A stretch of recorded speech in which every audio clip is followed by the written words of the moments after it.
কৃষ্ণ রাধে রাধে। এই সন্ধ্যা যদি না বলতো তাহলে শব্দ পাওয়া যেত না, বুঝলেন? হ্যাঁ, সন্ধ্যার সময় সন্ধ্যা যদি না বলতো তাহলে শব্দটাই পাওয়া যেত না। কি বলছেন? হ্যাঁ, ও বলবে না, দেখুন শব্দ দিয়ে দেখবেন। নিধুবনে যেখানে কৃষ্ণ বাস করেছিল,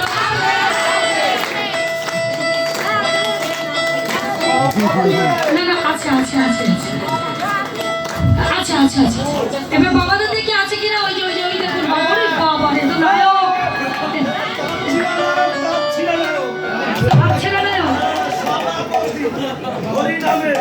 নিমন্ত্রণ দিয়ে দেন। 4 ফাল্গুন অধিবাস, 5-6 কীর্তন, 7 তারিখে মহাপ্রভুর ভোগ, নাটোর বাসুদেবপুর। পাচ্ছিনা পাগল আমি না। ওই যে বলে দিল, উনি পুরোটা বলে দিয়েছেন, আমার আর বলা লাগবে না। এখন দেখি বাবারা কিরকম বলতে পারে, একটু দেখি কেমন। নিধুবনে রাধে রাধে। এই দেবদাস যদি না বলে তাহলে আর কি আর শব্দ পাওয়া যাবে না। দেবদাস যদি না বলে, আরে দেবদাস বলে নাই।